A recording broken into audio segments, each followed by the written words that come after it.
The national media says Caleb Williams is already in over his head. Some local voices claim the Chicago Bears offense cooked Josh Allen and the Bills in joint practice, but we were there, or 2 out of 3 of us were there.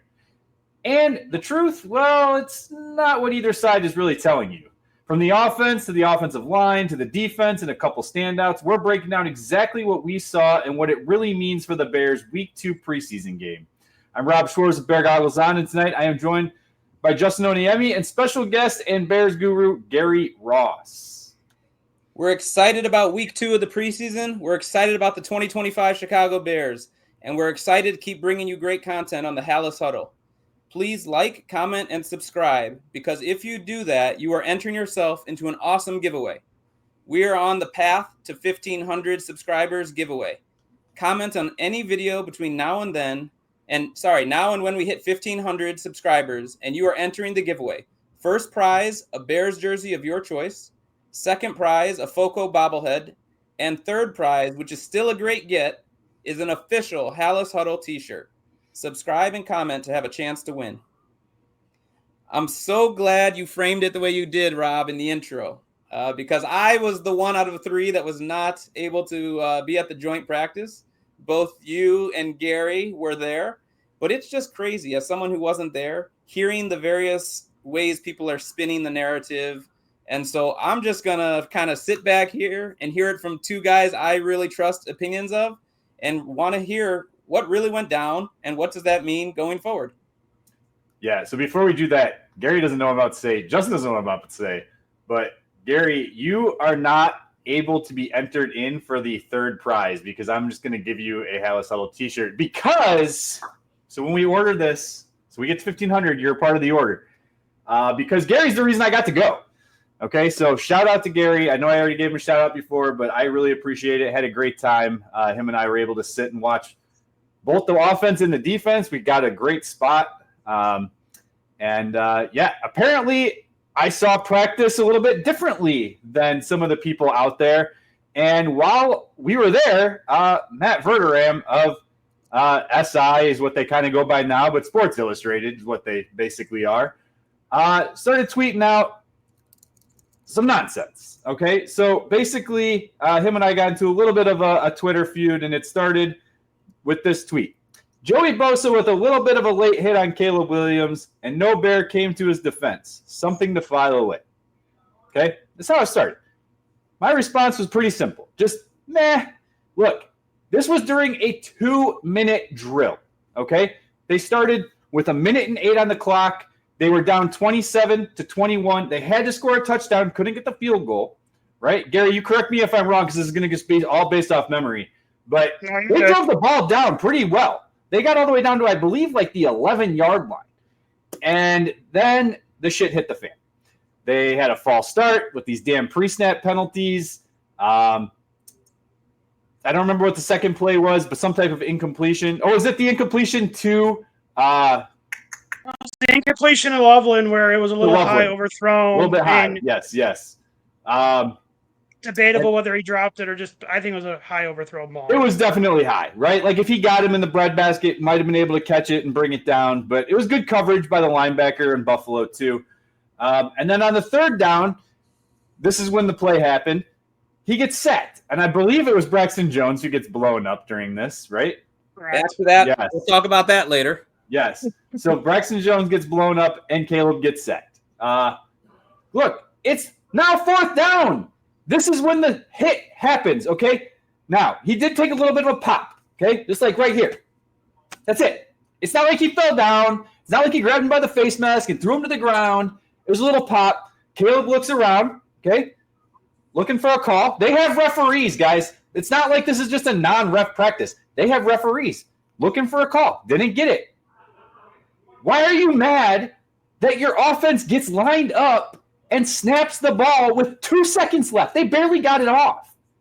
Now, the play didn't go as planned. It was just kind of a toss-up, almost triple coverage on Rome Odunze, and almost came down with it, honestly. The way he high-pointed that ball was nice, but it didn't work out. But it wouldn't even have been an option had his offensive line started getting into a tussle with the Buffalo Bills because the clock would have ran out.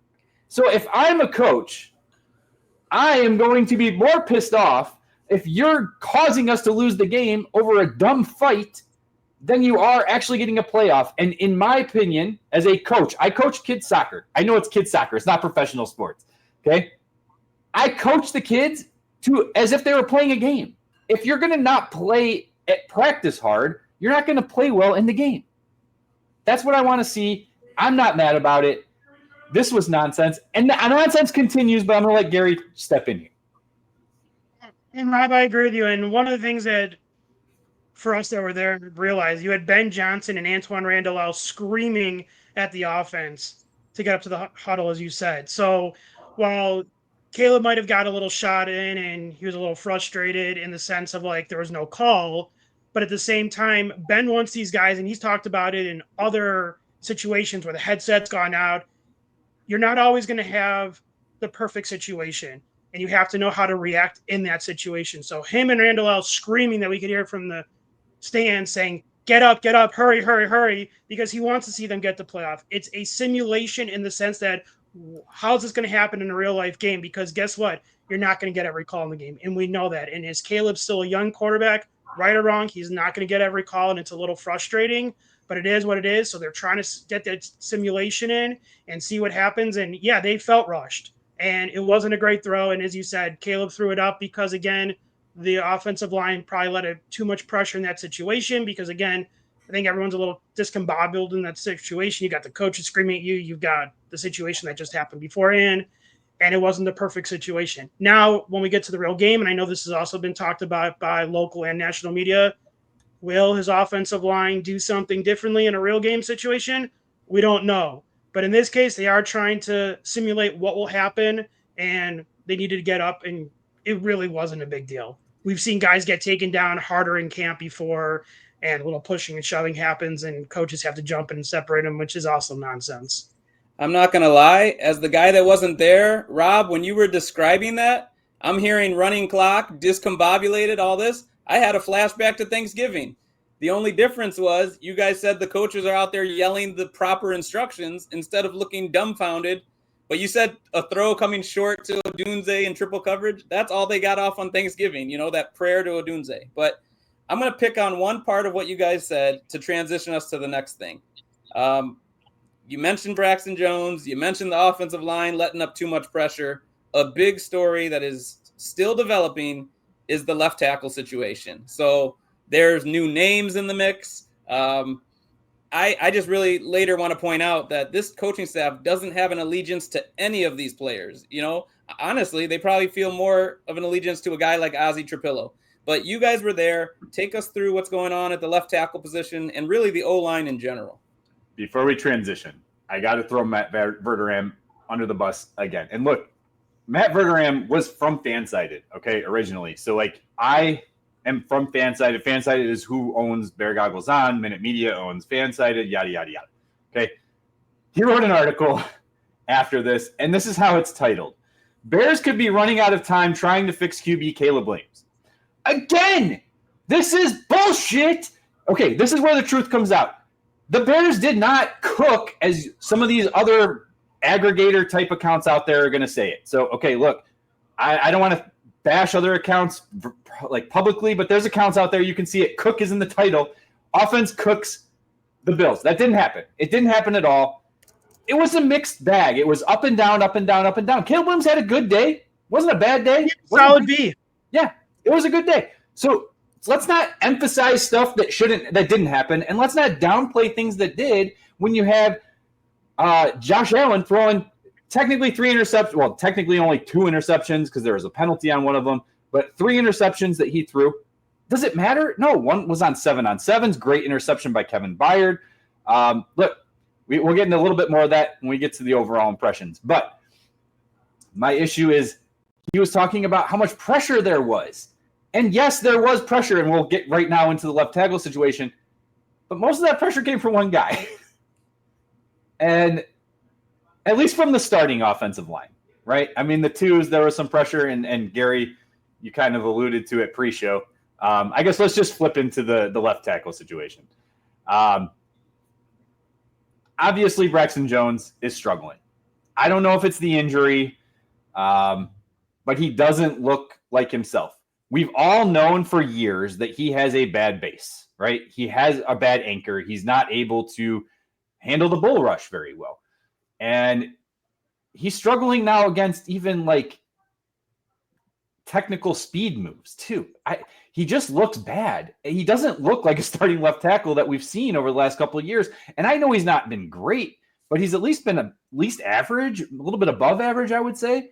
Kind of reminds me of Charles Leno. I don't know. Like, the situation is getting really bad. So I'm going to let Gary talk here because I don't want to take up all the airtime. No, I agree, Rob. I would say that his anchor, at least in practice, and I'm not an offensive line guru, but it looks like his anchor is even more narrow now because of his injury.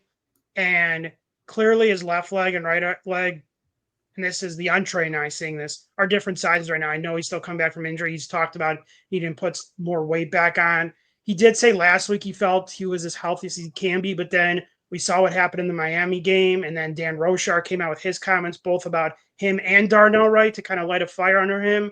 And I was at practice all week, and I'll just say this is probably Braxton's worst week that I've seen him in a long time.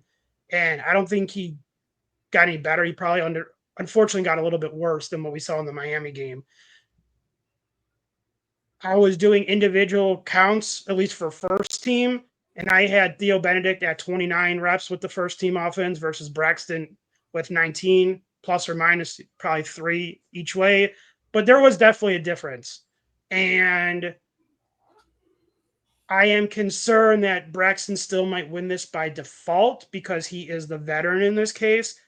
But I really do think what Ben was saying in his press conference, that the bye week is going to be critical in the sense that they're going to have to reevaluate. And maybe it's Theo Benedet actually getting the start to let Braxton get healthier, and then maybe Braxton takes over. Or, as Ben said, Ozzy is still not up to NFL speed, and I know he's been only working at right tackle this week. Part of that, in my opinion, I think is to light a fire on Darnell Wright.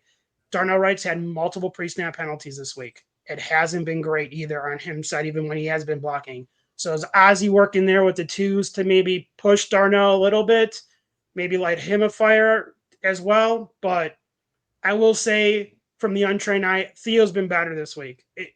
And is it Theo's that much better this week because he's got the skill to be a lot better? Or is he a lot better this week because Braxton Jones has been so bad this week? And that's where I don't know the exact answer to it.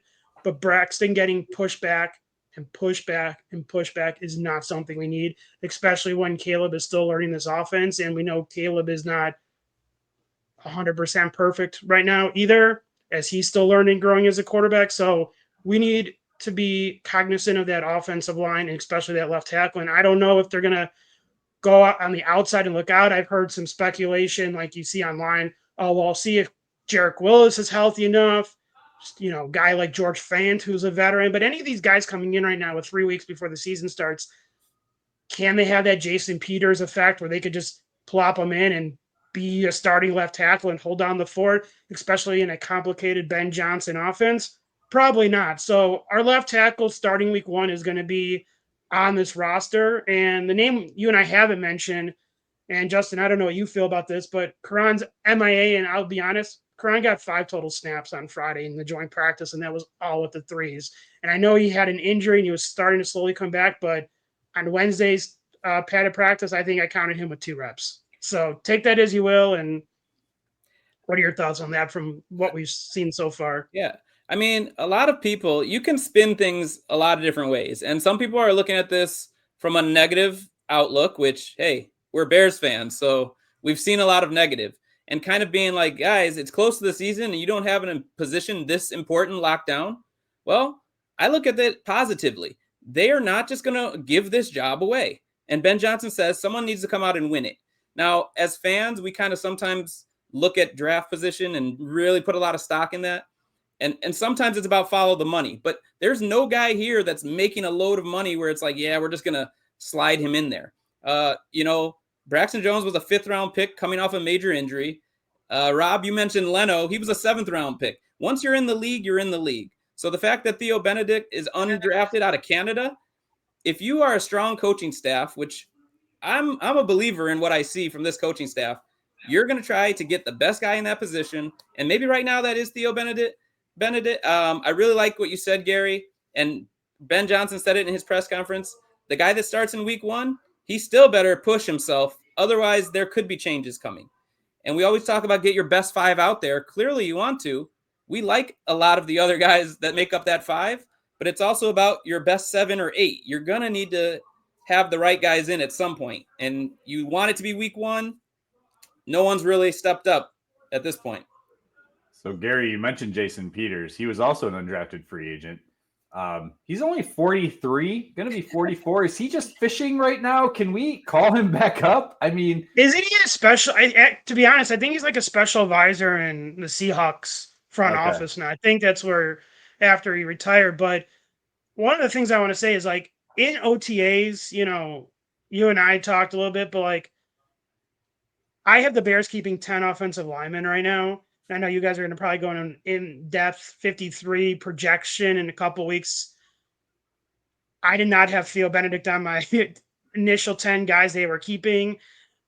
I think there's been a couple changes, in my opinion, on who they may or may not keep. And we know Theo Benedet could play 4 offensive lineman positions. So I thought Kiran would take that Matt Pryor type role where last year, I know Pryor started most games at right guard, and that was out of necessity, and he was the 3rd right guard on the depth chart, but also he did have snaps at the other 3 positions, left guard, left tackle, and right tackle last year.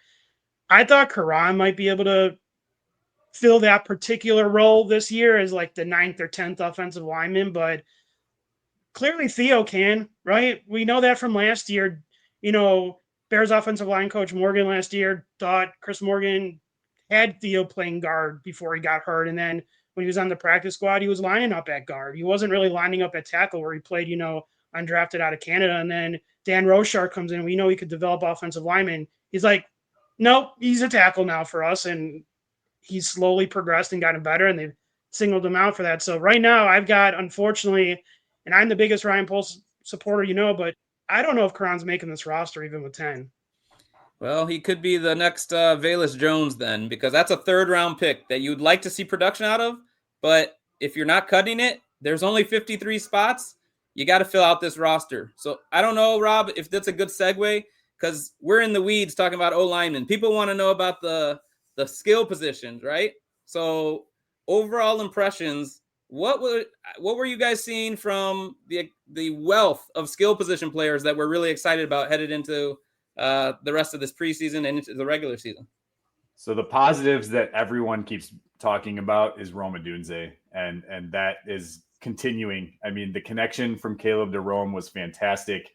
He had a great catch that I don't know who the corner was, but just literally lifted him up and carried him out of bounds, and it would have been a great catch had he been able to get his feet down. But I mean, he just I think it was Christian Bedford, right? Is that who it was? Yeah, he literally. Yeah, I can look it up real quick, but yeah, it was after you get married and you carry your wife over the threshold. That's literally what he did to take him out of bounds. But 2 touchdowns.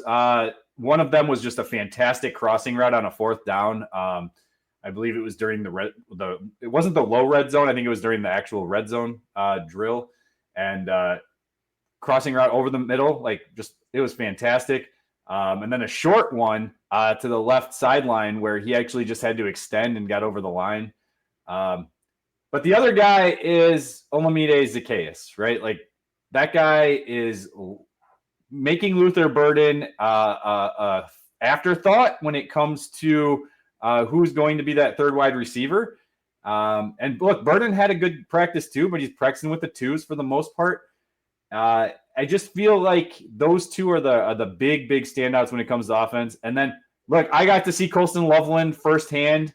I wish he caught that touchdown. I know it was high. It would have been a fantastic and difficult catch, but he just looks like the real deal to me. He just really does, and I'm excited to see where he goes and where his career goes. No, you're exactly correct, and I just looked it up. It was Benford that pushed him out of bounds, but DJ Moore's still going to be that Deebo Samuel type role. We've seen it enough in practice where he's in the backfield. He's playing both wide receiver spots. Haven't seen him too much in the slot, and one of the things that I think is forgotten, and I know once we drafted Loveland, people wanted to trade him, this guy, and they wanted to cut him, save some money, but Cole Kmet's still very involved with his offense. He's catching balls over the middle. He's still a huge red zone threat. And I think, I don't want to call him like the secret weapon since everyone knows him, but like the unsung weapon where I think Ben's going to utilize him a lot more than people want to. And there's been a couple times where I've even seen him line up as like the quote unquote fullback in a play, sneak out of the backfield. And as long as Caleb's, doing his checkdowns, I think he'll be a very good safety valve on, with Loveland in there.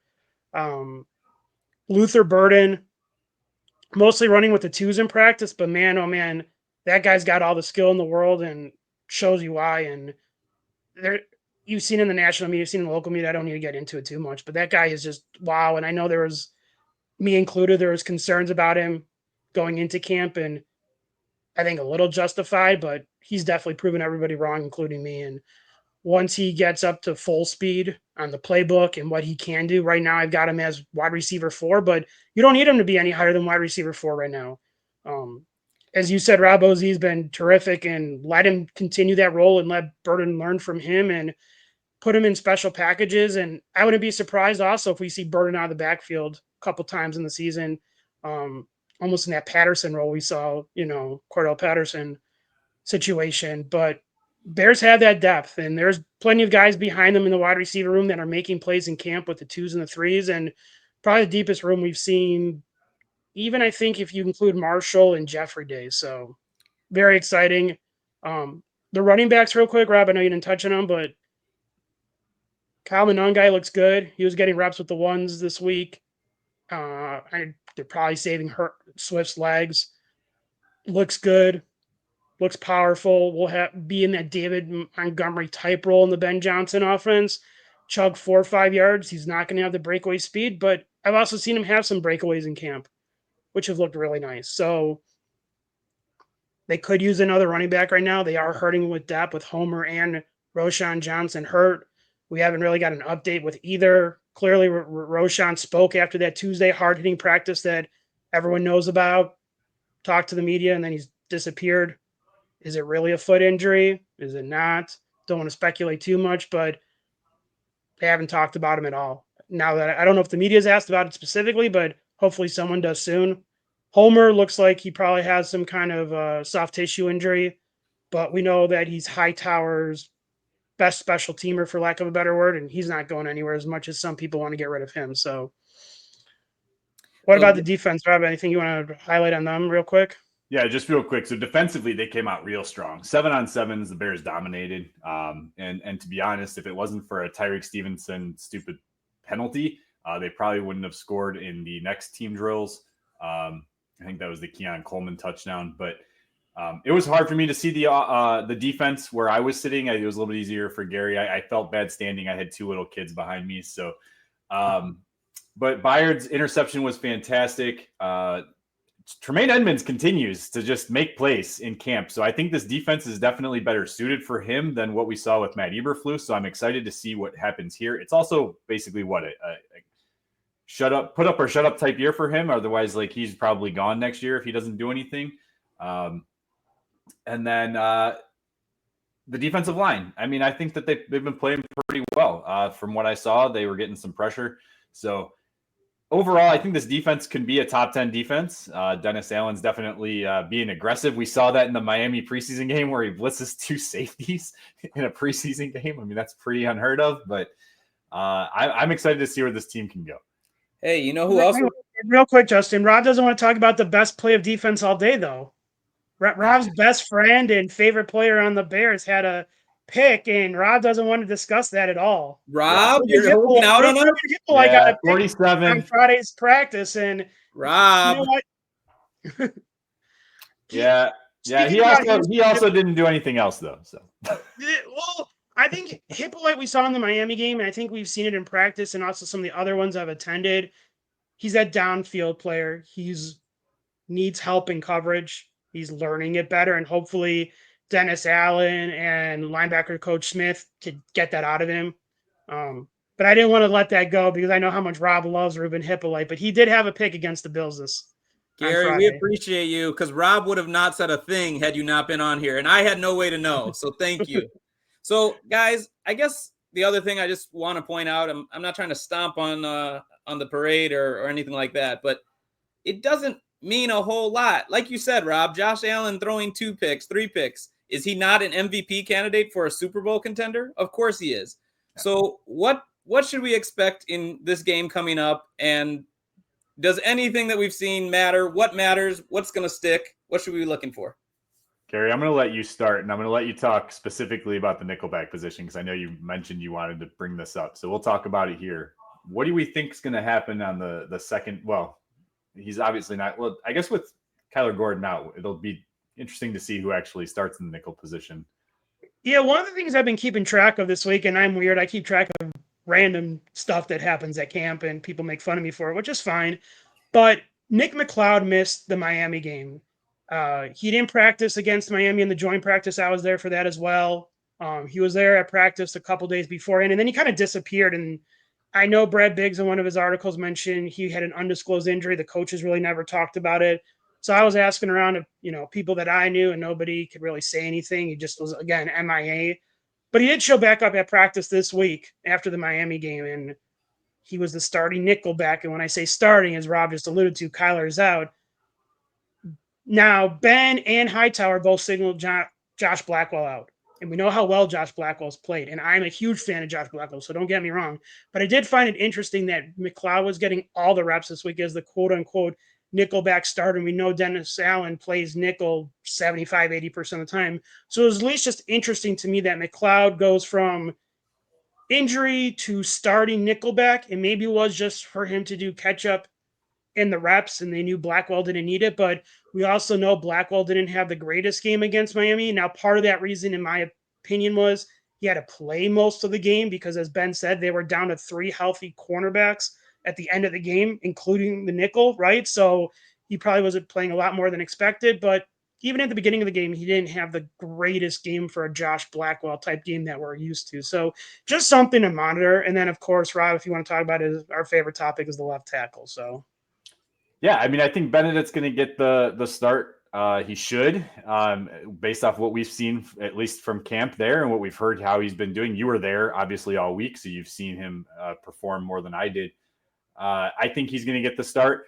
My concern is, look, going into the draft and after he was drafted, I had concerns about Trapilo as a left tackle. So I personally feel like they've kind of abandoned ship. I know, Gary, you're thinking might be just kind of a message thing. I'm kind of thinking they've abandoned ship because they've talked about how more comfortable he is, how much faster his feet are on the right side. Because, look, he didn't play left tackle. Like, he was a right tackle. I saw him as a right tackle. I didn't see him as a left tackle. I don't want to be one of those guys that's like, I told you so in the wrong when it comes to the Bears. I want to be one of those things like, I told you so to the fans. Like, yes, they made the right choice. Kiran Amegadji is another guy I wasn't too high on. But I went back and looked, and there weren't really any offensive tackles that were taken after Kiran Amegadji where I was like, well, that's where they should have went. I know, Justin, I think you had Irsay, right? As one of the guys that you took in one of our mock drafts. Like, had they not traded down, he could have been an option. Yeah, I was big on him. Now, this has to be this is fodder for a future show, Rob. But when you say what you just said about like Trapilo just being a right tackle and that's what he is, I mean, not for this year, but long term then, does that mean you're moving Darnell to play left tackle? They said he's not being considered. He's not being considered this year. But if you have, I think it needs to be more like a red shirt year. Like, it takes a lot to shift from right tackle to left tackle. Everything is opposite. So if you've been playing that position for 4 years, 3 years, like, it's difficult to just automatically get that muscle memory. And it's disappointing that they used, all of OTAs and the beginning of camp. And now it's like, well, we're just going to shift him. Well, but you need a swing tackle. And to Gary's point, like, it doesn't seem like Kyron's even going to be able to be that. So if you can make Trapilo your swing, that's where you got to go. But I do think as the season progresses and you guys keep talking about it, like, Gary, I think you said the bye week is going to be important.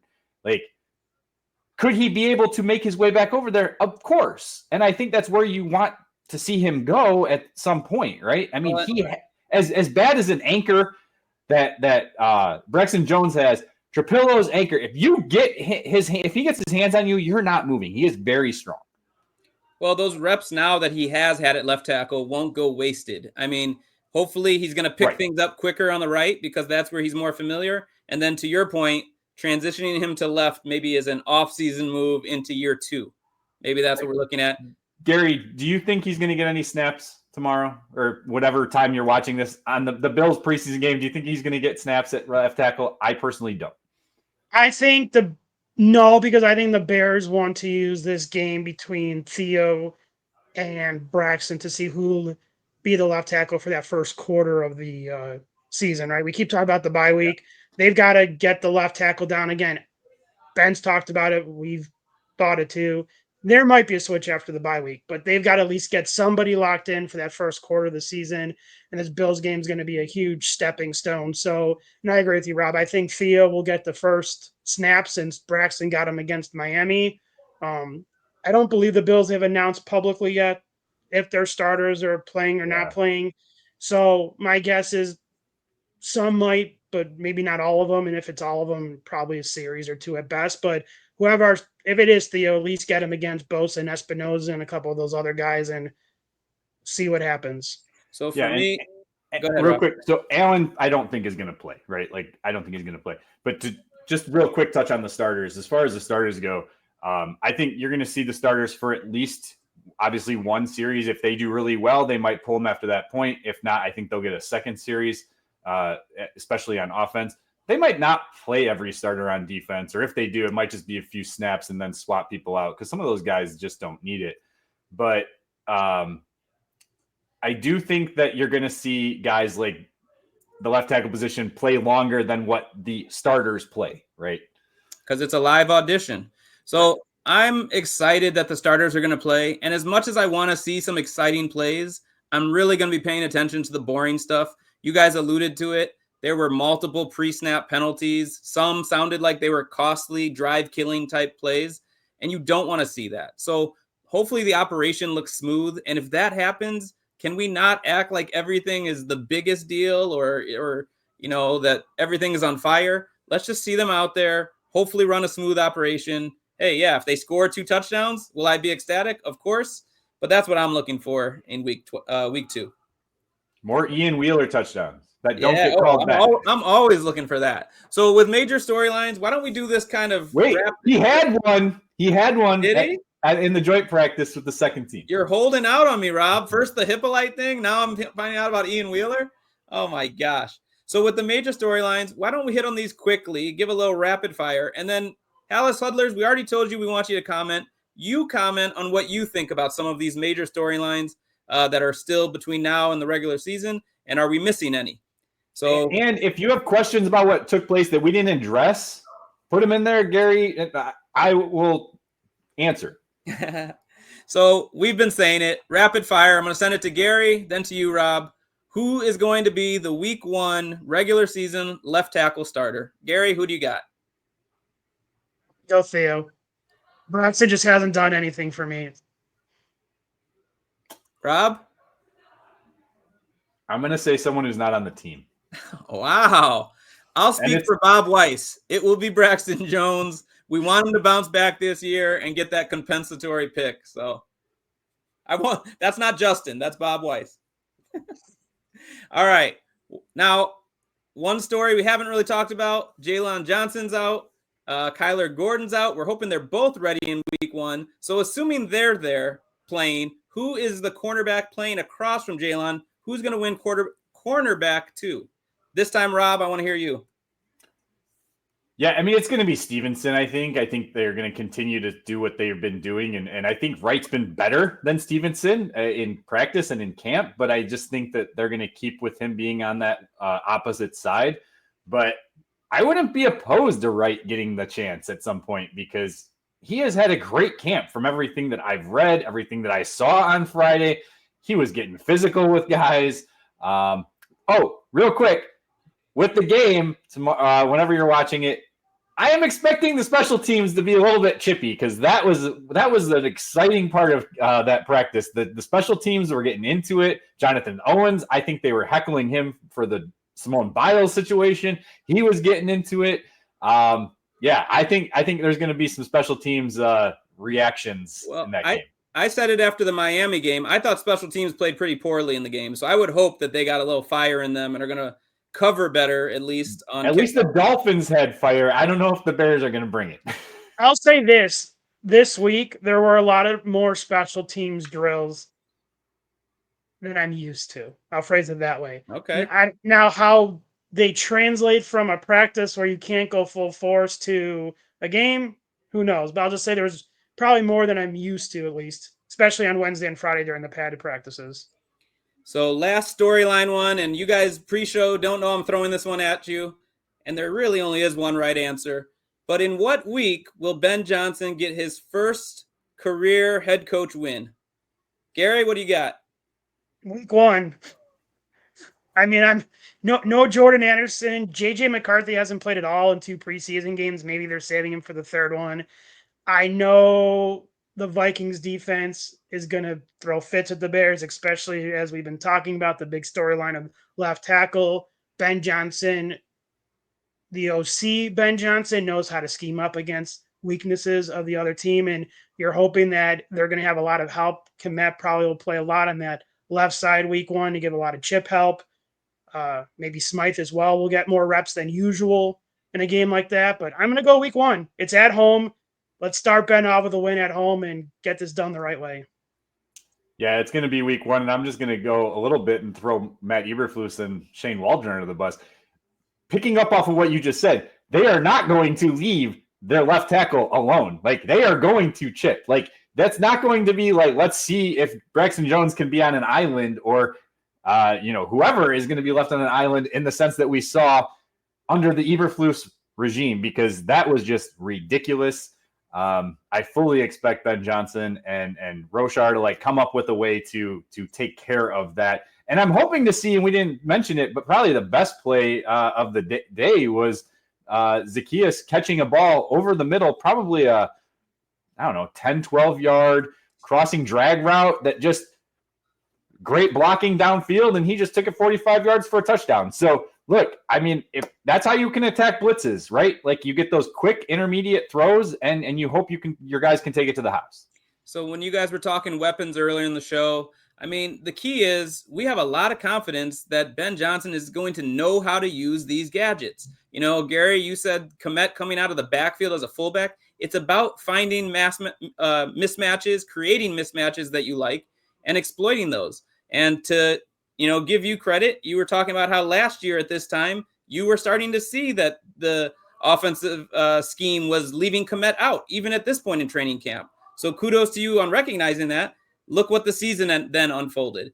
But that's not what we're seeing here. Ben Johnson's going to know how to get the most out of these players, and it's really exciting. So you both got it right. It will be week 1. But Halas Huddlers, let us know what you think. There's only one. The national media, are they national media? That's different. Well, is the national media complaining about JJ McCarthy not starting? Because I mean, freaking Colin Cowherd had a problem with it. Jason McIntyre had a problem. Like, why are we throwing Caleb Williams under the bus when we're not throwing JJ McCarthy, who didn't even play a fucking snap last year, and now you think he's just gonna walk in and be like, great? Jesus. Ugh. Halas Huddlers, you just got a bonus Rob's rant. So that's right. All right, guys. Well, it was a lot of fun hearing from 2 guys that I consider experts about what really went down. But can't wait to watch preseason week 2. But really, it's about regular season right around the corner. Halas Huddlers, subscribe, like, comment, possibly win in the giveaway. You guys got anything else? Just bear down. I appreciate you guys having me on again, so thank you very much. Thank you, Gary. Thank you, Gary. Thank you again for getting me a ticket. I was very excited to be able to go. Like Justin said, subscribe, like, comment, share, win. And win. Bear down, claws up. Ready, break!